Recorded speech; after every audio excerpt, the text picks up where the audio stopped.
tahun ini juga menjadi tahun di mana kita akan memasuki masa-masa kampanye untuk memilih calon legislatif sekaligus pergantian presiden. Nah, ini adalah gelombang kedua dan SBY tidak bisa mencapai. Tapi tahun ini juga menjadi tahun di mana kita akan memasuki masa-masa kampanye untuk memilih calon legislatif sekaligus pergantian presiden. Nah, ini adalah gelombang kedua dan SBY tidak bisa maju lagi. Maka terlalu banyak yang baru. Namun di saat itu pula kita masih menunggu keputusan dari MK akan dikabulkan. Ya, mengatakan bahwa calon presiden itu tidak lagi secara proporsional harus diajukan oleh 9% soal partai, tapi tiap partai bisa mengajukan, yaitu partai pemenang pemilu. Kalau itu yang terjadi maka akan banyak calon. Nah, akan seperti apa peta kita? Karena kalau banyak calon, banyak kepentingan, tarik menariknya juga akan semakin kuat, saudara. Dan pergesekan yang begitu besar akan terjadi. Ini menjadi percaturan yang tidak sederhana. Kita akan terus belajar dan mengerti apa yang dikatakan oleh Alkitab kepada kita. Mari kita melihat Indonesia Republik kita. Saudara biar kasih menarik kita memang menghadapi persoalan tidak sederhana. Ya, dalam pergumulan kita di tengah-tengah situasi kita yang sekarang ini, kita punya patron divisi cukup besar. Ya. Sebetulnya ada 4 titik penting memang yang menjadi penting di dalam perekonomian dari sebuah bangsa. Neraca perdagangan kita itu minus 6 miliar US dollar. Ya. Neraca pembayaran juga minus 9,8 US dollar. Angka ini bukanlah angka-angka yang mudah telak, ya. Jadi saya bulatkan saja. Lalu balance of payment kita juga minus. Yang menjadi rekor APBN kita meningkat secara luar biasa. Ya, sekarang ini ada di 2.760 triliun. Celakanya anggaran belanja habis hampir mencapai 90% justru untuk belanja pegawai, artinya gaji. Jadi tidak ada proyek-proyek yang kemudian menjadi bagus dan bertumbuh berkembang. Ini memang menjadi tidak sederhana, saudara. Sementara indeks prestasi manusia kita juga sangat rendah. Kita sudah ada di bawah Vietnam. Tapi budget kita untuk pendidikan ya hanya 20%. Itu sangat miris. Karena seharusnya itu di atas 30 kalau mau maju, kalau anak-anaknya mau pintar. Di mana SDM pintar Indonesia akan punya masa depan bagus. Kita sulit. Pendidikan kita cukup carut marut. Ya, ini banyak program. Nah, repotnya di tengah-tengah persoalan kita yang muncul ini sangat mengerikan. Impor kita naik sudah menjadi 15.466 miliar itu import, lalu ekspornya cenderung stagnan karena beberapa produk-produk ekspor kita juga menurun permintaan. Ya, batu bara yang tinggi juga agak menurun. Sehingga import ketika tinggi dengan kurs yang sekarang 12.000, saudara bisa membayarkan dalam bilangan rupiah, itu cukup menakutkan. Ya, minyak kita yang selalu dikeluh kesahkan sebagai ini subsidi terlalu gede segala macam. Entah apa yang ada di benak para pemimpin kita ini, mereka yang bilang itu wah boros, mereka yang memikirkan supaya ada penghematan, ya, tapi mereka pula yang mengizinkan munculnya apa yang disebut mobil hemat energi. Pada saatnya mobil kecil, ya. Jokowi dengan tegas menolak, tapi apalah dayanya gubernur kan kalah dia. Dan kemudian DKI menetapkan bahwa Jakarta nanti tidak akan ada bensin subsidi misalnya. Karena pemimpin kita memang pemimpin banci. Mestinya barang itu kalau segitu ya segitu naikkan, jangan takut. Saya kira tidak akan ada pergolakan kalau pendidikan dinaikkan, transportasi massal ditingkatkan, ya, maka bensin suruh naik saja. Apa sulitnya? Ya. Nah, ini ya dinamika kita. Dulu bensin sudah sempat naik, diturunkan, dan turun naik lagi. Jadi kayak bercanda saja. Sebenarnya di kolom langit manapun bensin ada ceritanya turun. Ya, cuma di Republik Indonesia demi citra. Ya, sama seperti LPG, naik sehari turun kemudian. Dan celakanya pemimpin tidak tahu kalau itu naik. Nah, kalau LPG saja dia nggak tahu, apalagi dia bilang bagaimana dia tahu. Kurs kita di dalam 12.000 menjadi tidak mudah. Devisa kita 96 diharapkan nanti akan menjadi 100. Itu dream-dream yang ada semua. Ya. Kemudian saudara, pertumbuhan ekonomi kita yang ada yang selalu didengung-dengungkan. 2014 Bank Dunia berkata di sekitar 5,6, ya, tapi rata-rata saya kita akan bertumbuh 6%. Karena memang pemimpin kita lebih pintar dari Bank Dunia. Tapi kalau lagi masalah, lalu ambil contohnya Bank Dunia. Selalu lah ya tergantung mana bagus mana jelek. Ya. Nah, ini kita terlalu banyak optimis, lalu kita diajarin optimis, tapi akhirnya jadinya optimis itu mesti hati-hati. Ya, kita penting sekali untuk melihat semuanya. Nah, kebanyakan sebetulnya pertumbuhan ekonomi GDP yang naik itu di sekitar Jawa dan Jabodetabek ya. Dan itu meliputi kira-kira 15 sampai 25% penduduk Indonesia. Artinya 75% itu tidak mengalami kenaikan yang signifikan. Berkurangnya orang miskin di Indonesia karena dihitung kira-kira 7.000 per hari ini. Tapi itu bukan orang miskin. Tapi Bank Dunia menetapkan sebetulnya $2 dengan angka sekarang 24.000. Artinya, ya itu kita itu cuma sepertiganya sudah dianggap tidak miskin. Bank Dunia angkanya $2 itu dengan kurs sekarang jadi 24.000. Nah, maka banyak orang tidak miskin. Tapi kalau diikuti dengan ukuran Bank Dunia, apalagi ukuran kurs sekarang 24.000, mendadak orang miskin kita akan ada berjumlah 50 sampai 60%. Tinggi sekali.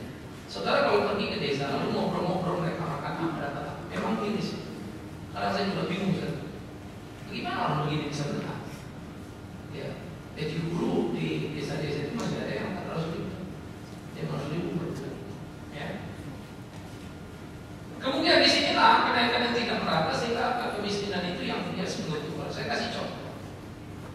Kalau kita ada 100 orang, kalau angka kemiskinan itu kalau dapat 1.000 perak tidak miskin, berarti 100 kali 1.000 kan ya?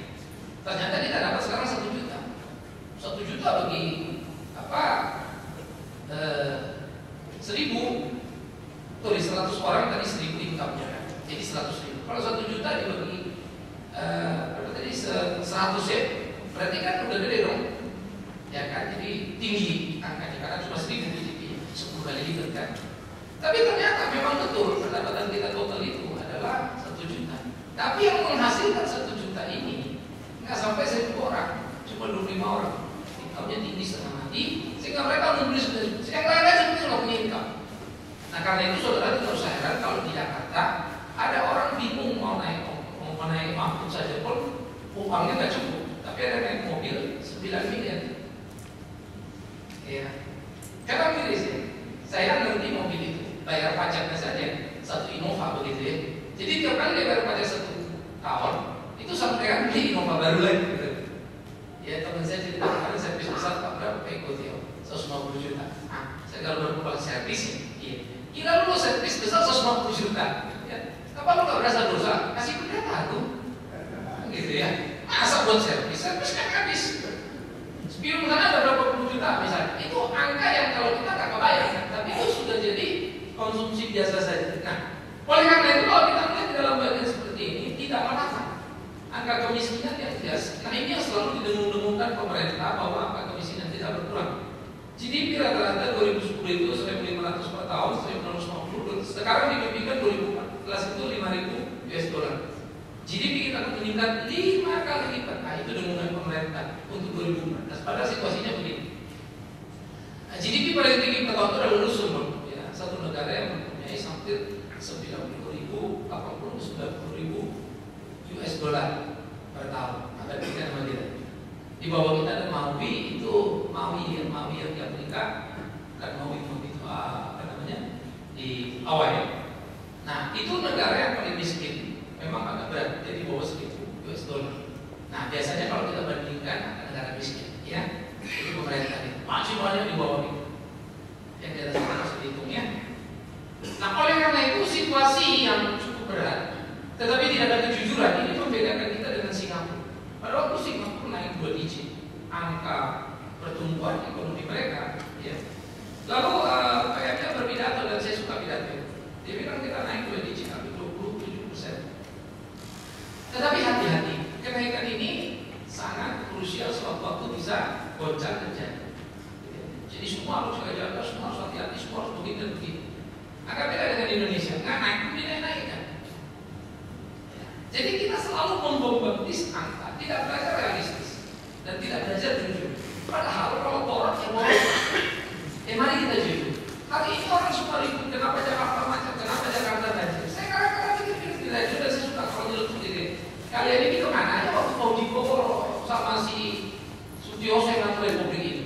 Kalian nggak ada yang satu pun. Sekarang kalian itu kan cuma imbas sebetulnya kan. Lalu kenapa kalian nggak ikut dengan pemerintah yang mengizinkan dan tidak ada mengatur kendaraan ini beredar atau dan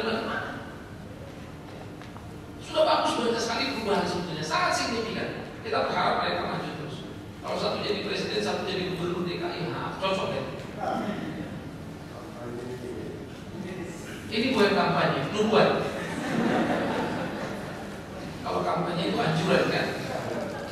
Jadi memang suka atau tidak, kita dihadapkan kepada realita yang tidak gampang. Tetapi saudara-saudara, setiap orang kalau kita berdiskusi ketika Tanah Abang jadi bersih, semua gara-gara kepala. Bahkan ketika milih terjelasnya dia bilang, gila. Kita juga kebayang dia gini-gini. Kita berhitung nih, kalau ini di sini, ini di sini, selalu ada aja kan gitu. Heran dia apa? Dia tidak peduli. Dia ketika ada anggota DPRD yang ribut, yang memang biasa di sana. Ya bahkan Menteri Perumahan Rakyat itu sebetulnya sangat familiar dengan Jakarta. Kalau mau ditata dari dulu juga beres. Ya. Tetapi itulah realita Republik kita. Maka kita butuh pemimpin seperti ini. Tapi saya selalu berpikir, pemimpin seperti itu dapat dari mana? Kalau tidak dididik dan dicetak. Tapi bagaimana kita mendapatkan begitu kalau hari-hari kita saja pun tidak mempunyai disiplin semangat yang tinggi? Saya pikir kita tidak layak berharap pada Tuhan memunculkan orang-orang yang bagus dan baik. Kita sendiri tidak pernah bagus dan baik. Karena saya suka apa yang dikatakan orang-orang pintar, apa yang dikatakan Gandhi. Kalau kamu dunia ini berubah, berubahlah. Dirimu sendiri dulu baru kau mimpi kan? Ya. Nah oleh karena itu saudara, itu mirip seperti seorang pendeta yang berdoa kencang setengah mati. Dia berdoa supaya pagi itu jadi terang dunia, mau mengubah dunia ini. Tapi lama-lama 10 tahun kemudian dia evaluasi. Dari umur 25 begitu semangat, lalu dia sadar terlalu besar. Umur 35 dia buat Tuhan, tolong aku. Tidak merubah dunia tapi merubah negara. Lama-lama sudah tidak berubah. 10 tahun kemudian umur 45 baru dia sadar ini terlalu besar. Lalu dia berkata, Tuhan tolong aku untuk mengubah pulau di mana aku tinggal karena kalau negara itu besar, itu umur 45. Tapi kemudian 10 tahun umur 55 dia sadar itu terlalu sulit. Lalu dia berkata, Tuhan aku berdoa hanya untuk kotaku saja. Terlalu berat ini kalau pulau ini gitu ya. Lalu dia berdoa untuk kotanya di umur 55. Ternyata masih juga tidak. Ini umur 65 dia berdoa, Tuhan terlalu besar. Ya, aku mau berdoa supaya gerejaku saja yang berubah di dalam kota itu gitu ya. Tapi umur 65 ternyata gerejanya tidak banyak berubah. Orang-orang tetap sama. Umur 75 dia baru sadar. Mestinya keluarga itu kan. Keluarga pun belum beres semua. Lalu dia berdoa supaya itu bisa. Lalu umur 95 dia datang mati dia baru sadar. Tuhan mestinya bukan keluarga. Aku aja belum berubah. Tapi sudah nggak sempat doa lagi belum mati. Dan saya kira-kira seringkali terlambat dalam bermimpi seperti itu. Terlalu banyak diskusi kita, maafkan saya kalau saya katakan diskusi angin surga yang tidak dengan segera kita eksekusi dengan energi yang kita mesti berani korban, kita mesti berani kerja keras, ya. Kita mesti berani tidak tertenang, kita mesti berani tidak populer. Harus jangan memilih jalur di mana kita mau cepat-cepat untuk membereskan, tapi dasar kualitas tidak berakar dengan kuat, ya. Sehingga itu penting, bukan bagaimana kita menjadi tenang, tetapi bagaimana kita menjadi produktif. Ya. Sementara karena politik kita cukup mengerikan, popularitas ya, itu paling tinggi dan bukan kapasitas. Maka artis berubah, kemudian menjadi anggota DPR. Yang rapat lagi pelawak pun jadi anggota DPR. Ya. Lalu banyak orang yang tabrakan langsung jadi anggota DPR. Ngomong apa itu politik pun repotan. Politik begini makin kencang dia ngomong, makin sakit kepala. Karena makin jelas salah. Miris sudah. Sehingga kalau kita melihat panggung politik aja orang debat mulut, bukan debat ideologi, bukan debat mulut. Jadi waktu Erskal itu pernah saya sampaikan sama. Walau kadang-kadang sih ada bagus. Tapi kalau mau bicara belajar, kita nggak ada belajar apapun dari situ. Tapi kalau belajar isu, dapat isu banyak sekali. Karena terlalu banyak orang boleh membongkar pada partainya sendiri. Lalu ribut antar partai dia tidak dilupa itu isu politik. Di situ kita bisa lihat orang gila. Kan kaya hebat, kok kualitasnya begitu ya? Nah, di sini kita bisa nonton. Karena enak mood orang bisa kelihatan. Nah, di sini cukup menakutkan tuh, ya. Jadi di dalam hal ini popularitas bukan kapasitas. Maka semua orang berlomba beriklan, tapi nggak tahu penampilannya apa sebetulnya dikerjakan. Nggak ada, ya. Kemudian politik itu bersifat periodikal, bukan kontinental. Artinya gini, ini masih kumpul aku, makin diikat cuma nanti urusan nanti saja. Sampai kabinet pun begitu. Sehingga menteri itu tiap ganti peraturannya. Ya. Menteri sekarang aja belum diganti, sudah digantinya puluh-puluh. Habis itu dia besok turun, kan gila lagi. Ya, karena itu menteri itu masih dinormalkan lagi. Balik lagi contoh dan tidak kapan lagi. 2013 Juni sudah diberlakukan kurikulum yang baru. Karena kita punya sekolah, saya mau tanya itu kurikulum apa? Sebetulnya sih Pak, ada yang signifikan. Moral apa, semua kita juga dalam. Lalu apa yang mau dia bikin sama dia? Nah, cuma ada pelajaran Pak, nanti ID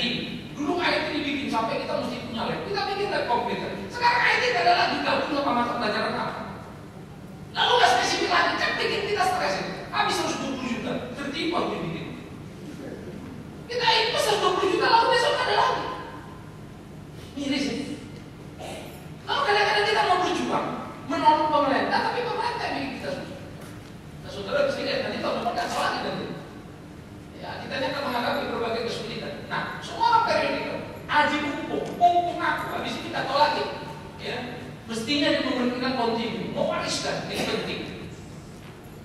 Konfrontasi dan bukan kompetisi. Kalau semua saling serang, saling hajar, mestinya kita boleh berbeda offset, tapi offset tetap mau menjatuhkan pemerintah yang mengkritisi. Maka saya kagum kalau di Amerika, udah habis ribut kepentingan bangsa apa ini membahayakan, langsung bisa berubah. Kepentingan bangsa yang pertama dan utama, karena memang untuk itu semua ada, maupun oposisi maupun bukan. Maka semua orang harus memikirkan bagian-bagian seperti itu. Di kita ini jauh, ya. Sampai sekarang aja Megawati sampai sini masih musuhan kan? Belum mau begini-begini itu supaya damai gitu ya, sama-sama jempol gitu. Ya. Tetapi kita miris. Republik ini 10 tahun dalam suasana seperti itu. Kita tidak ngerti lagi. Dan masih banyak unsur-unsur lain. Ini balas ini dendam sama itu. Kita miriskan.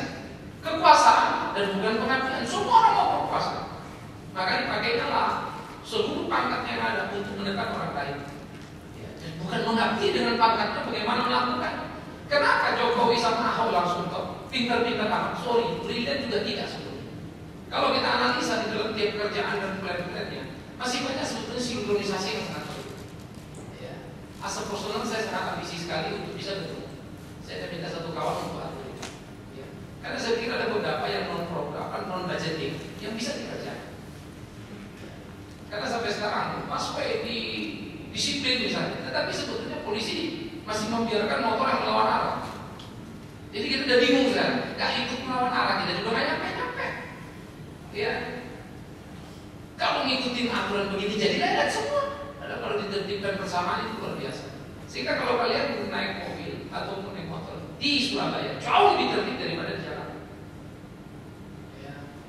Coba-coba kita mau belok motong garis lurus, kena ada mobil. Di Surabaya itu jauh-jauh orang pinggir. Motor tidak boleh di kanan mobil, semua di kiri mobil, kiri jalan. Teratur sekali, rapi sekali. Padahal saya bingung, Kapolda Surabaya kan mesti tidak lebih hebat dari Kapolda DKI. Ya, tetapi memang DKI 1001 kepentingan. Ya, kalau di sana jenderal hebat, di sini pun jenderal bisa diomong. Tetapi kemudian realita ini menjadi kesulitan bagi kita. Nah, jadi semua orang mencari apa yang bagus buat dia untuk mengabdikan apa yang penting dan harus dikerjakan. Mencuri bukan sumbangsi nenek yang dicuri. Ya. Sehingga semua yang mencuri menerima korupsi lalu bilang saya tidak terima korupsi sampai sekarang. Saya memang terima gratifikasi, tapi saya bukan korupsi. Dan saya terima saya tidak pakai. Saya amankan untuk yang mengerti bahasa. Kok masih bisa ngomong? Padahal saya berharap kalau saja mereka bilang betul, saya korupsi. Waktu itu saya terima untuk ini. Langsung ngomong aja di atas itu terima siapa? Saya respect. Mungkin habis itu ditembak mati, tapi paling tidak dikenang. Dia pernah berbuat salah, tapi membersihkan kesalahan dengan keterus terang. Jengkel melihat Nasarudin, tapi senang juga nyanyian karena sudah membawa 3 orang serta. Ya, semua itu 3 itu kan mulai Angelina Sonda kena, Andi kena, terus Anas kena, ya, 3 kawan-kawan yang lain masih menunggu giliran mereka. Ya, supaya kena semua. Nanti tampil lagi syarat saya akan bersuara lagi, bagus lagi. Ya, kita tunggu paduan suara mereka ya. Tapi kali ini The Couples harus mengambil kalah dengan paduan suara mereka. Mereka dikejarin kalau nyanyi presiden jatuh bisa. Ya, ya ini seru. Ya. Nah, saya hanya berharap saudara mau sedikit melihat kita bukan mau jadi politisi, tapi belajar politik penting, mengetahui supaya kita bisa ukur tugas tanggung jawab kita itu apa. Kenapa begini? Kenapa begini? Saya pikir kita penting untuk memikirkan ini. Dari segi hukum, retorika bukan aktualita. Kasus paling memalukan keputusan MA yang tidak bisa dieksekusi GKI itu amat sangat luar biasa memalukan. Tetapi saya paling jengkel, sorry secara personal, silakan mau dicatat di apa ya. Ketika presiden mendapat penghargaan orang yang sangat menjaga hak asasi manusia dan kerukunan umat beragama, gimana ceritanya? Saya juga tidak ngerti. Tetapi kemudian luar negeri bermain-main dan mengangkat-angkat kita karena banyak mau disebut. Maka di satu luar negeri kan, dibagus-baguskan kita di luar sana. Padahal kalau kita asli itu. Maka para pelaku dunia bisnis tahu betul posisi kita kayak apa. Tapi secara politis akan dipuji-puji terus supaya bisa masuk ke Indonesia. Indonesia ini sudah gawat semua. Ya. Kemudian hukum itu dibuat tidak diawasi dalam eksekusinya, dalam pelaksanaannya bagaimana? Mestinya korupsi tidak tertangkap yang menyuap atau yang disuap. Bagi saya itu anu bin ajaib. Terlalu banyak orang menerima suap, tapi siapa yang nyuap tak jelas. Masuk sendirian dia. Lalu waktu disuap dan menyuap, siapa-siapa saja temannya, kan ada jalurnya kan? Ya bongkarlah semua. Kita belum sampai ke sana. Sehingga yang perlu adalah kambing hitam. Itu sebab sejak dulu sampai sekarang kambing hitam mana warnanya? Ya. Hukum dilanggar, tidak dihukum. Orang melanggar pun ada hukumnya.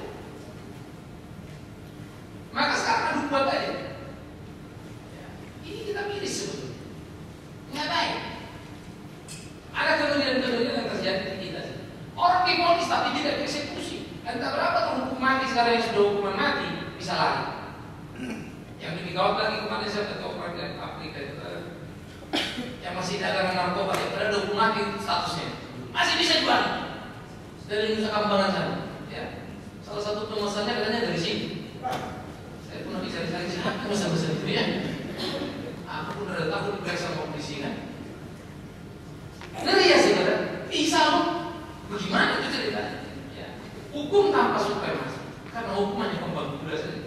Diomong terus tapi tidak jalan. Kita semua sama di depan hukum, ngomong kosong itu.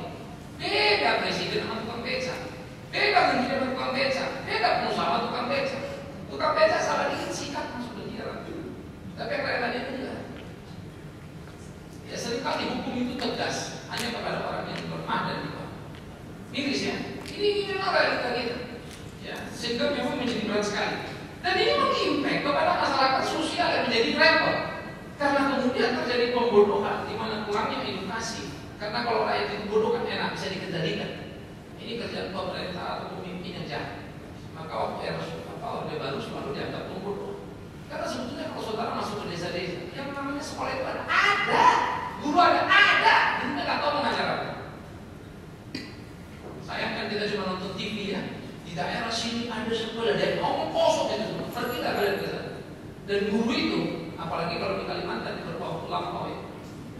Bahkan sekarang masih ada beberapa tertentu infrastrukturnya jelek. Jadi kalau si guru ambil uang dari desa kita mesti pergi ke ibu kota kabupaten. Ya, jadi kantor bendahara nasional ya, namanya bendahara negara ya. Ambil dia ke KPN uang ke desanya di jalan, syur. Jalannya ini lama ya sudah. 8, 7 jam, 9 jam bisa begitu, udah sampai. Dia pulang, dia mikir dulu tuh. Kenapa? Dia akan ambil 2 bulan sekaligus lagi dirapel lagi untuk bulan berikutnya. Ditungguin aja, bisa sebulan dia balik. Kenapa? Kalau dia pergi dan balik lagi, ongkos ojek dia ngambil gas ini, ada setengah mati tuh. Jadi tunggu aja sekali. Libur anak ini sebulan. Maka anak-anak kita yang pengen libur sekolah kan di kampungnya. Yang selalu suka-suka libur itu kan. Ini sekolah terus mau libur, kasih dia di kampung. Ada libur sebulan itu ya. Tungguin gurunya balik itu. Nah si guru ini balik, ini kejadian. 7 tahun lama. Lalu dia mengajar, muridnya kagak datang, karena muridnya belum tahu gurunya udah datang. Akhirnya murid sama guru bisa cari-carikan. Kenapa nggak datang? Mimpi apa mau telepon? Kenapa nggak didatangin? Murid suruh diputar gurunya, matilah kaki gurunya itu, karena muridnya terpisah-pisah. Kalau yang ngumpul satu kampung betul biru masih begitu. Sehingga seringkali beberapa murid kemudian baru lihat lagi datang, oh ya udah ada gurunya yang belajar, tapi sempat kos sekian tahun. Ya. Akibatnya kurang edukasi, semua menjadi sangat repot. Juga kurang teladan. Antar pemimpin saja ribut nonton TV kacau balau terus. Ribut sana, ribut sini. Akibatnya apa? Rakyat pun jadi suka ribut. Maka kalau orang ketangkap maling lalu dibakar hidup. Tadi kan mau ngomong apa gitu? Masyarakat sekarang nggak ribut. Kadang-kadang kalau kita bawa apa, ayo jadi fundamental. Kalau dia ngomong untuk kita didukung, gak bisa. Tahu-tahu nggak tahu junturan masalahnya, tahu-tahu datang aja orang semua dilemparin lagi. Persoalannya kayak jelas. Maka kita mesti bisa-bisa kita pintar bawa diri begitu ya. Kemudian terjadi pembiaran. Kemudian masyarakat itu bersifat apatis, bodoh amat satu sama lain sudah tahu. Dia tidak mau peduli lagi pada hukum. Dilarang buang sampah disebut dibuangnya di sini. Ya. Maka semua dilakukan. Kemudian mudah terhasut, merusak. Sudah terlalu banyak kerusuhan yang ribut, begitu dididik, akar persoalannya nggak jelas. Sampai mati. Nah, ini masalahnya apa? Nggak clear. Loh kalau itu aja masalahnya, kenapa bisa sampai mati? Tapi bisa. Lagi-lagi kalau kita bicara Jakarta, selesai pulang kita jalan, kita makan, kita nggak berasa. Tapi kasihan. Dan saya rasa itu tanggung jawab kita, gitu ya. Sehingga mereka menjadi merusak, saling curiga, terpecah dengan isu-isu sara. Sudah protes, kalau pengen diprotes, apa dia susah apa, lalu diributin, berdebu-perang, dipukul, bangkut, dia ajar. Emosi sudah meluap. Tapi apa yang terjadi? Mengerikan. Sampai korban nyawa terjadi. Hukum tidak jelas, oh itu masa, oh itu ini. Sehingga kadang-kadang masa kalau demo dan merusak ilegalitas. Karena hak orang boleh demo, tapi saya tak punya hak lagi. Ketika saya gara-gara demo tak bisa jalan, maka saya bayar pajak untuk jalan, tak bisa lihat. Saya juga bayar pajak untuk hidup, saya juga punya hak untuk nikmati jalan. Udah nggak tahu lagi itu. Mengerikan. Ya, semuanya begitu menakutkan, semua dipecah-pecah karuan. Jadi pengusaha sama buruh sudah curiga-curiga, semua lapisan. Miris. Kita dikondisikan ke sana. Karena nggak ada pegangan, bisa dipegang semua. Secara aturan ada, tapi tidak dijalankan. Itu membuat kita akhirnya masyarakat itu kehilangan energi kebersamaan. Yang namanya gotong royong itu sudah nggak ada lagi ceritanya. Di berbagai daerah kerusuhan dulu dikenal sekali apa yang disebut gotong royong dengan istilah masing-masingnya. Sampai mereka terpecah-pecah. Di Poso namanya hari raya besar Natal dan Lebaran, semua ikut bernatal, termasuk yang Muslim. Semua ikut berlebaran, termasuk yang Kristen. Saya kalau dekat sini, wah kita program. Jadi kita Natalan, pas Lebaran itu ikut saya foto bikin ini cuma ngirim, belum saling kirim. Pas Natal, pas Lebaran, ini bagus sekali. Tapi sekarang kita miskin dan tidak lagi punya. Ini cukup menakutkan. Nah, sekarang kita akan berhenti di sini, saudara-saudara. Sesudah data-data beberapa yang saya tunjukkan tadi, bahwa kita nanti akan memasuki pemilu yang sudah saya katakan tadi. Lalu kemudian di situasi ekonomi seperti ini, maka banyak orang akan berpikir untuk investasi, karena nggak tahu nanti. Tahu-tahu SBY bilang peraturan A boleh ganti presiden, atau nggak boleh mati orang kan. Ya. Sekarang banyak orang membangun bangunan tinggi-tinggi. Di Selipi ada bangunan yang berlantai, tapi parkirnya itu kira-kira hanya cukup 700-800 lantai. Saya juga ada hati lagi karena dapat izinnya sebelum Jokowi naik. Karena sebelum Jokowi naik izin banyak yang jual. Banyak kawan-kawan yang sudah punya izin, kalau urus sekarang masih nggak boleh bangun lagi. Kemarin-kemarin masih bisa. Jadi nanti kita akan sulit lagi jalan. Bangun ini sulit lagi, bangun itu sulit lagi. Beberapa daerah sudah dipertegas, beberapa mal pintunya tutup. Cuma dikasih periode waktu. Oke, kamu mesti beli jalan ini, buka. Kalau nggak bisa, saya kagum kepada orang. Karena banyak sekali keberadaan mall secara akal sudah tidak boleh. Ya, sudah menimbulkan kemacetan gampang, nggak perlu hati untuk itu. Tapi tadi karena berpuasa tadi bisa-bisa saja semuanya terjadi. Nah, situasi ini sudah harus kita kompensasi dengan tindakan kita sebagai gereja. Bagaimana membayar ini? Ya, kita nggak bisa bilang saya kan bukan pemerintah, saya kan sipil, saya kan orang swasta, bukan orang penting. Nggak ada. Ini urusan kita sebagai gereja. Yang pertama, saudara, kalau kita melihat ekonomi, maka sebetulnya asas ekonomi di dalam Kristen itu luar biasa. Apa yang disebut sebagai ekonomi dengan semangat Kristiani adalah ekonomi keseimbangan. Sejak PL sampai PP, ekonomi itu diatur sedemikian rupa. Kalian usahakan tanam dan bawa perpuluhanmu. Maka perpuluhanmu itu yang sudah kau hitung 3 tahun itu akan dikompensasi. Ada yang mesti nanam ini, nanam itu, gitu ya. Mereka harus kumpulkan, ada berdaya. Maka itulah untuk hidup hamba-hamba Buddha, janda-janda miskin yang ada di Israel. Dan mereka orang asing. Dan sudah barang tentu mengurus baiklah. Maka perpuluhan itu 4 posting. Perpuluhan itu dibuat adalah sebagai respek dan tanda hormat. Tetapi dalam pengelolaan adalah untuk menciptakan keseimbangan sehingga janda miskin tidak menjadi miskin banget. Orang asing tidak kiri kalau mereka ada di tanah perjanjian. Maka digarantilah hidupnya. Siapa yang garansi? Sistem gereja. Tetapi sekarang perpuluhan pun dikut. Jadi jangankan negara ini, gereja pun harus mental.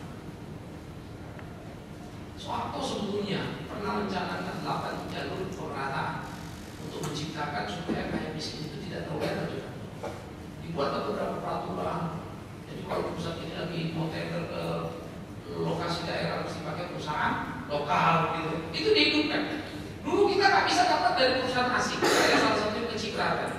Kita punya produknya dipakai oleh semua perusahaan minyak. Dia belinya di Singapura, ya di Singapura. Dia direct ke pabrik, pakai sekarang kagak boleh lagi dapat produk. Harus lewat agennya di sini. Begitu lewat agennya di Indonesia, waduh itu membuat saya berbinar-binar. Saya selalu on target dia bulan Juni. Satu semester target saya setahun sudah. Ya. Sampai saya traveling ke Singapura lalu waktu itu pas mau ke Jepang, enak krisis lagi waktu itu krisis moneter kan. Sehingga saya jadi berangkat, tetapi sebetulnya itu memberikan nilai yang sangat luar biasa. Oh, itu saya itu benar. Tapi kita ke daerah pun begitu. Jadi kalau perusahaan asing nggak bisa langsung keluar negeri, sudah kita agent. Tapi kita mau ke daerah juga nggak bisa mesti datang. Jadi ada pemerataan juga sih, ada bagusnya ya. Sehingga itu menciptakan kehidupan yang muncul. Ini bagus kan, tetapi kemudian sekarang tidak terkontrol lagi, liar lagi. Ya, nah ini juga jadi repot. Nah oleh karena itu ekonomi keseimbangan yang diajarkan oleh kita harus kita tahu. Itulah perpuluhan menjaga keseimbangan sehingga seluruh pengusaha yang punya tanah memberikan 1/10 dari income mereka. Kalau 10 mereka kasih ada 11 berarti 110%, ya kan? Diserahkan ke LEW untuk dikelola. LEW menerima 110% dari 11. Sisa mereka berapa? 90% karena dikurang 10. Maka waktu mereka punya 10, pengusaha punya 90. Artinya lebih kaya siapa? LEW atau pengusaha? LEW ngomong 10% kan gitu. Nggak kenal kita bilang begitu. Kalau gitu jadi gimana kan? Kalau mau jadi kaya, jadi pengusaha itu. Itu pembodohan. Maka dikatakan bahwa umatku kebaik Allah untuk menghidupi hamba-hamba LEW dan umatku yang tidak berdaya, yaitu mereka yang janda miskin, mereka yang orang asing. Makanya kalau pohon gandum kita gedebuk plok jatuh, pohon apa kita gedebuk plok jatuh bawah di kebun kita, ada orang lewat mau mungut, boleh, karena yang jatuh milik orang siapa yang mau bekerja. Maka orang malas dimarahin sama kita, karena kalau mau dia kerja, dia bisa makan. Mengungut yang bukan punya dia, yang Tuhan jatuhkan untuk dia. Itu kenapa lu mengungut gandum-gandum yang sudah diangkat kan jatuh-jatuh. Sekarang kalau kita pungut di ladang orang, dan Allah tahu apa itu? Pencurian kan? Habislah kita dipidana. Sistem itu hebat, luar biasa. Maka orang membangun sistem ekonomi, saya pikir ngapain capek-capek? Itu seperti keyboard berkembang di Israel. Konsep ini dikembangkan. Mau sedaya boleh orang kok orang hebat. Tapi kalau pulang ke keyboardnya, anak-anak tanya, bose. Karena keyboard itu kira-kira ya lebih dari 1 euro ya, mungkin bisa jadi 1 kelurahan. Ukurannya begitu ya, kira-kira 1 kelurahan, 1 keyboard. Jadi lokasi tinggal mereka di sini. Nah mereka ini hidup semua dikumpulkan untuk menghidupi semua. Jadi yang kaya, yang hebat, yang jenderal, hidup itu ke bawah. Jadi kadang yang susah, semua kadang dan semua bertanggung jawab, tidak boleh ada yang berpikir dengan ini sistem paling bagus. Ya, saya nggak tahu umur cukup apa nggak pandai, itu dream yang kita pikirkan. Bagaimana membuat satu daerah konsep itu kecil gitu ya, memungkinkan untuk digarap. Kemudian yang kedua, di PB pun sama. Paulus berkata apa dalam 2 Korintus? Kalau yang kaya-kaya, berikanlah. Bukan supaya miskin jadi kaya. Kalau yang kaya jadi miskin katanya toh. Bukan kata Paulus, tapi supaya apa? Keseimbangan. Wow, Alkitab itu keren. Supaya ada keseimbangan. Nah saudara-saudara, keseimbangan yang mesti diperlukan. Saya selalu akan bertanggung jawab penuh pada tiap apa yang saya terima di dalam hidup pelayanan saya. Saya sadar betul itu bukan hanya buat saya, untuk menyenangkan diri saya, melengkapi seluruh apa yang saya butuhkan. Itu sebab saya dengan sukarela menaruh itu menjadi biaya operasional pelayanan saya. Ada uang pribadi, ya uang pribadi dapat dari orang, saya pakai, saya pergi Kalimantan, saya bayar tiket saya sendiri. Saya bisa untuk saya bayar tiket saya sendiri. Apa yang saya terima saya pakai, saya bertanggung jawab untuk itu, karena saya sadar itu bukan hanya untuk. Maka itu jadi alat untuk kita bisa belajar. Begitulah kalian dapatkan uang kalian itu. Begitulah Tuhan berkati kalian dengan rezeki yang besar. Lihat di kiri kanan kalian, siapa yang harus dibantu. Maka celakalah orang Kristen hanya berdoa untuk dirinya sendiri. Itu tidak Kristen. Kasihilah sesama manusia seperti apa. Dirimu sendiri itu sangat Kristen. Jadi bukan tentang kita personal mau apa dan mau bagaimana. Nah, ini yang kita mesti lihat. Kemudian, bagaimana politik? orang-orang Israel dibuang ke orang-orang Yehuda dibuang ke Babel, maka Yeremia mengatakan kalimat ini. Hai kalian yang di pembuangan, kirim juga. Dengarkanlah kalimat ini. Hendaklah kalian mengusahakan kesejahteraan kota. Kemana kalian dibuang? Karena kesejahteraan kota adalah kesejahteraan kalian juga. Kalimat ini menarik, saudara. Kemana kalian dibuang? Karena mereka orang buangan status. Jadi tidak menjadi peduli di mana kita ada, tapi bagaimana kita ada. Tidak peduli kita minoritas, itu bahasa dasi. Tapi bagaimana kita berkualitas, memberikan kontribusi intelektual, melakukan apa yang mesti kita lakukan. Tidak peduli dan tidak usah kau tunjuk kau jadi pengusaha besar atau mau jadi bupati atau mau jadi apapun. Tapi di mana yang ada, apa yang bisa kau kerjakan, kerjakan. Itulah panggilan kita. Karena itu saya harap betul-betul kita tidak menjadi orang-orang yang cengeng, tetapi itu semua membangun semangat yang kuat dan luar biasa. Saya tidak akan bosan-bosan dari mimbar ini. Saya tidak lebih sehat dari sebelumnya. Dengan kondisi jantung sama. Pertama di operasi saya makan 3 obat, sekarang 11 obat. Kondisi jantungnya sama. Artinya kan jelek sebetulnya. Dulu cukup 3, sekarang 11. Tapi tidak akan pernah itu menghentikan langkah untuk melakukan apa yang mesti. Karena tahu kalau Tuhan mau tambahkan umurku itu sudah gampang. Tapi bagaimana mengisi waktu yang ada dan berpacu, nah itu yang penting. Ya, saya harap saudara-saudara terus memikirkan bagian-bagian begitu, sehingga kita punya baik yang sah untuk mengganti. Rasa ibadah sedikit bisa datang kalau kita pergi. Karena saya kalau Papua kemarin kita pergi, saya pergi susah. Baru kita bayar perlu ya kita punya itu lipatnya setengah mati. Saya kalau pergi dengan kapal, lalu ikut mobil mereka. Saya tidur di mobil dia, wish, keren, kan pengennya. Wah, ini hebat tuh, waktu masuk rumah. Hebat tuh, makan, waktu diajak makan. Tetapi kita langsung berpikir kita mau naik. Tapi kalau kita berpikir baru kita rakyat. Iya, sebetulnya kenapa kepikiran dia naik? Padahal sudah sempat dan sudah bisa untuk berbagi ke orang. Tapi tidak laku. Karena selalu kita lihat yang atas yang hebat-hebat itu dan kita pengen di sini. Tapi tidak lihat di bawah dan berbagi ke sana. Andai kata semua orang matanya untuk tunduk dan melihat dan mau berbagi, betapa luar biasanya itu. Jadi jangan tunggu pemerintah kita ini siapa presidennya, siapa menterinya, tapi siapa kita dan apa yang harus kita lakukan. Ini yang jadi penting. Sehingga politik kita adalah kesejahteraan bersama. Wah, orang-orang agama saya itu sebelah saya itu ekstrim orang. Percayalah. Kalau kau baik sama orang apapun agamanya itu, pasti dia baik sama kamu. Saudara mau pergi ke satu kota, ke kantor, dari rumah ke kantor. Kalau jalan lurus motong nih, lewat satu gang. Wah semua memang semua dari sini tegi semua ya. Kalau lewat habis nanti dari kompasin apa semua begitu kan. Tapi 10 menit sampai kantor. Kalau mau aman kita mesti muter. Tapi jadi 30 menit. Saudara kan pergi ke kantor lewat mana? Muter apa lurus? Hah? Lurus ya, lewat premannya. Karena saudara preman juga gitu. Hebat kalian lewat preman. Aku mau kalian. Ayo pilih jalan mana? Yang normal dulu. Muter. Kenapa kan lurus? Karena bahan salah. Karena kita gak kenal semua. Kalau preman itu kita kenal semua. Mereka pun baik. Jangan kalian pikir preman itu kejahatan, lu jahat sama semua orang. Siapa yang baik-baiknya dia? Betul gak saya kira? Artinya apa? Dimanapun kamu ada, tergantung kamu bagaimana. Kalau kamu betul-betul begitu, ya sudah. Orang akan perhatikan.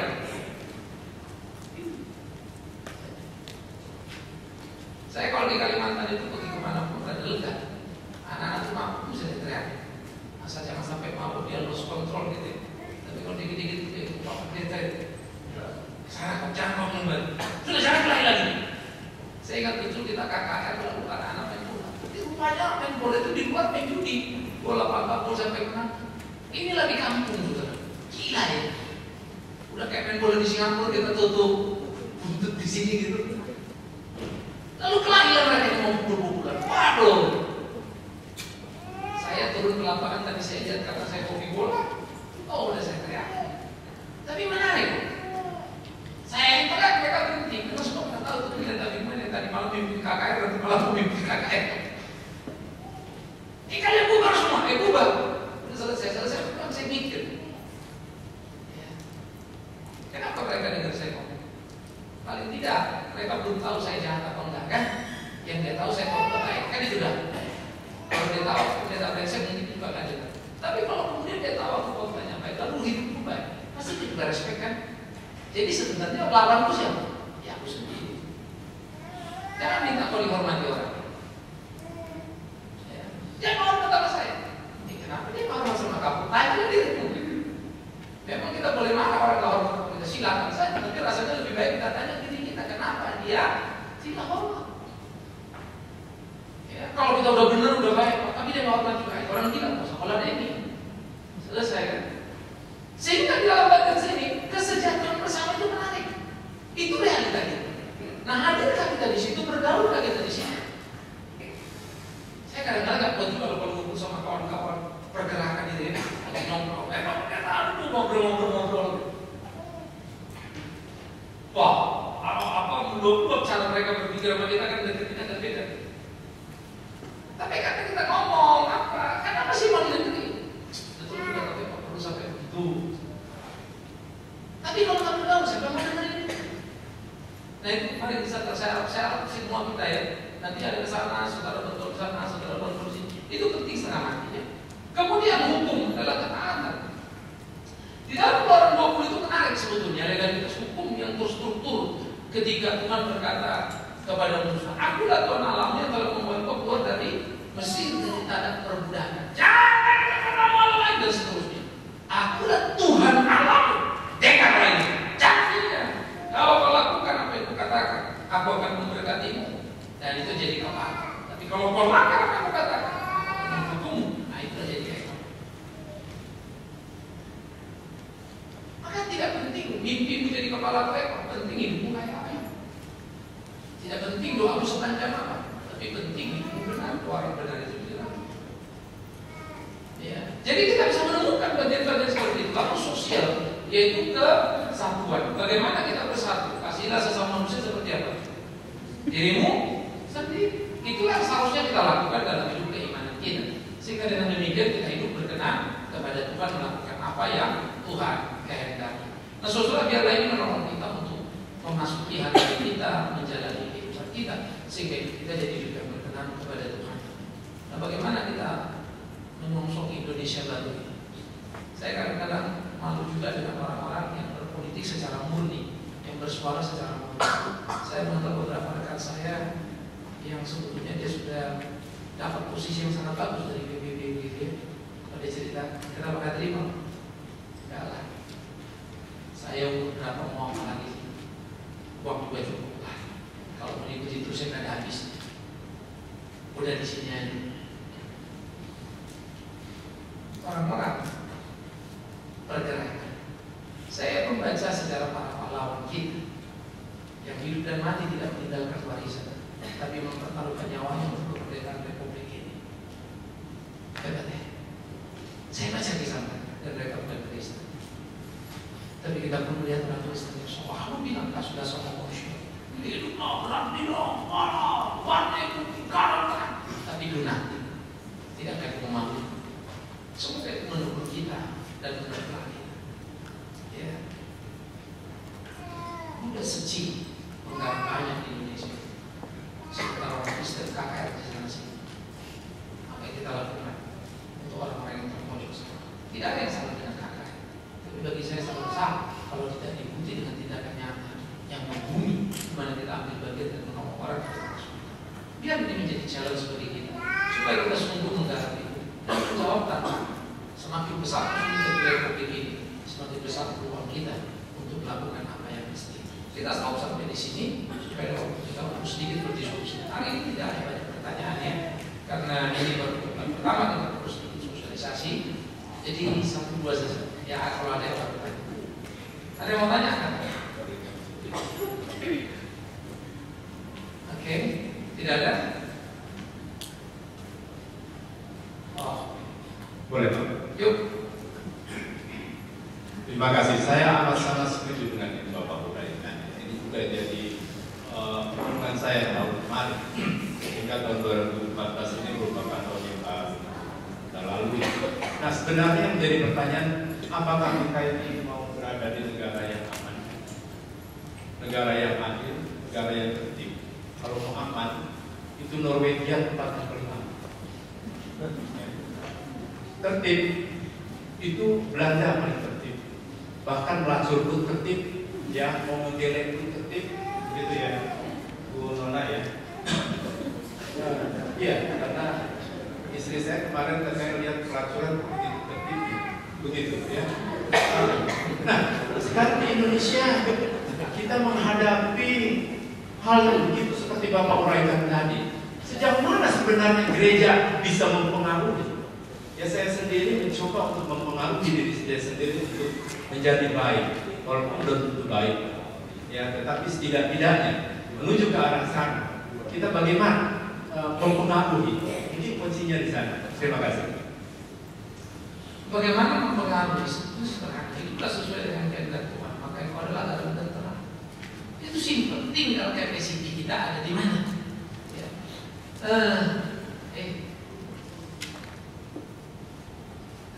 Aduh. Siapa yang belajar dulu seorang Kristen yang hebat sekali, ya? Dan dia Kuiper ya? Dasar betul ya? Disebut ya? Oke. Kuiper adalah seorang pemikir yang sangat luar biasa. Dan banyak sekali sebetulnya di berbagai tempat orang-orang yang ekstrem. Saya kalau pas saya rapi, ahli hukum itu juga yang hebat. Cuma memang sedikit temperamental, tapi good point. Ya, dia kalau kalimat memang kan tidak ada kali-kali. Siapa yang bicara terus? Kalau itu tidak, saya mau dengar. Saya lebih bagus tuntut daripada itu. Kadang-kadang saya pikir kelewatan juga gitu ngomongnya. Tapi itu gaya dia. Ya. Tetapi dia sebagai seorang yang betul cinta Tuhan, hidupnya konsisten Tuhan. Dia mewarnai dan membangun Petra yang ada di Surabaya. Nah, Petra itu diisi orang-orang luar biasa yang punya integritas. Ukir waktu hancur karena orang-orang integritas. Universitas banyak banget. Itu simpel saja. Jadi di dalam sepanjang catatan sejarah banyak sekali. Joshua simpel, orang yang hebat. Nelson Mandela, pagi saya mengadu. Belajarlah dari seorang Mandela. Di penjara begitu dia keluar. Saya ingat betul dalam film itu digambarkan the true story. Bagaimana orang pertama nginjak dia waktu masuk penjara itu kan seringkali kemaki-maki itu dia. Waktu dia jadi presiden tetap sampai orang itu pikir dia mau ditangkap, mau dihabisi. Dan waktu di salon dia nangis habis-habisan. Nelson Mandela. Mereka punya kalau yang populer lagi. Kalau Afrika Selatan rugby apa ya? Cricket. Hah? Kan yang lari tabrak-tabrakan badan. Rugby. Rugby kan ya? Itu kan Afrika itu kulit putihnya jauh. Waktu kulit kita udah menang, tidak boleh mesti dan ya. Lalu di sana kan kulit putih. Wah, langsung mereka main menang dan respect kepada Mandela. Dia meninggal, semua orang menang. Saya kira banyak pendeta meninggal, banyak masalah. Banyak yang meninggal. Yes, makanya. Jadi dalam membangun jangan mimpi kita jadi presiden. Gak itu. Maka saya gak cengkel kalau ada partai-partai Kristen. Saya melihat visi yang besar, salib di istana. Emang kenapa salib di istana? Di Golgota pun salib cukup bagus, kenapa mesti di istana? Ngomong kosong ya. Kita harus jadi gini. Nah, kalau itu orang politisi jago bermain jadi. Tapi kalau jadi politisi belajar. Saya pernah ceramah di DPR. Orang-orang partai politik lalu diskusi. Lalu satu orang bilang ke saya lagi, anggota DPR. Bagaimana? Tolonglah reformasi, jangan menghantam kita gitu kan. Kita merasa terpojok oleh pemberitaan reformasi. Saya cuma lihat dia, saya cuma bilang, reformasi hanya dibahas beberapa puluh ribu orang. Ini urusan dengan juta apa? Sebagai wakil rakyat. Dari konsep kamu pasti cukup banyak juga mesti kamu urus. Saya bingung kalau menangani reformasi jadi kok nggak bisa. Itu paling kecil. Karena reformasi mau wawancarai. Apa yang kalian katakan itu yang kita tulis. Lalu kita compare ke berita lain. Ternyata kau sudah ada orang lain kita nggak pernah nangkap. Maka kalau kamu mau pikirkan supaya Jadi orang pasti mundur semangat. Kenapa ibu maju? Ada salah tapi. Inggris ya. Media itu kalau bisa kita bagus, kita kalah, kita yang maju. Kalau nggak ya kita buntu. Makanya kalau kita di apa namanya? Sekarang kalau kita bicara media apapun semua ya, yang namanya Jokowi itu hampir setiap hari. Kemarin ada lagi wawancara apa jauh Jiwo ya, terus sama si Pak Keliru gini si Supranas ya. Kemudian ada lagi Glenn Fadli, kemarin saya sempat gara-gara pengen lihat apa mereka omongin. Bagaimana mereka ngomongin Jokowi? Pak Jokowi nggak ada, yang mereka ngomongin Jokowi. Ini cocok jadi presiden. Datang si Glenn lagi, apa ini pernah tentang presiden SBY sekarang ini? Emangnya udah kenal ada siapa? Ya dia bikin album. Saya hampir tersaingi juga terbesar. Keren juga dia ngomong begitu ya. Tetapi waktu itu kan kemudian saya mulai ingat, kenapa orang ngomong ini? Kenapa dia ngomong itu? Apa yang kamu bikin? Betul kan? Apa yang kamu bikin itu akan dikenal. Maka media mengangkatnya jadi tergantung kan. Nah, karena itu, di mana kita ada? Sebagai apa kita bermain di tempat? Bermain di kantor. Jadilah kalau pegawai yang bebas. Kalau Anda supervisor tidak perlu bersaing dengan manajer, saya tidak sulit. Supervisor yang the best. Minimum kamu kerja disiplin, minimum kamu bisa dipercaya atas. Semua orang bisa ngakunya Kristen. Di kantor ternyata tidak dipercaya. Semua orang bisa ngakunya Kristen. Ternyata berelasi orang takut sama dia. Itu bahaya. Jangan mutu betul-betul. Ya, saya ternyata tidak serta-merta ternyata jadi baik. Saya pun harus jaga diri dan jaga mutu. Kemarin satu kita pas ada pesta. Bagaimana? Waduh, kayaknya saya ketemu bagaimana. Jadi di mana-mana juga. Ya habis banyak teman yang undang saya pergi ke pesta kawin. Saya datang. Saya kasih respect. Jadi akhirnya bergerak. Yang tadi nggak terlalu akrab karena kenal di pesta kawin. Dia undang lagi anaknya kawin. Jadi kita nambah teman terus kan. Saya datang, saya respect, saya ngobrol. Kadang kalau ya pulang terlalu malam. Hanya karena nggak respect teman semeja. Ngobrol. Tapi supaya bisa nyambung ya saya mesti ngomong. Jadi taruhlah di sana kita.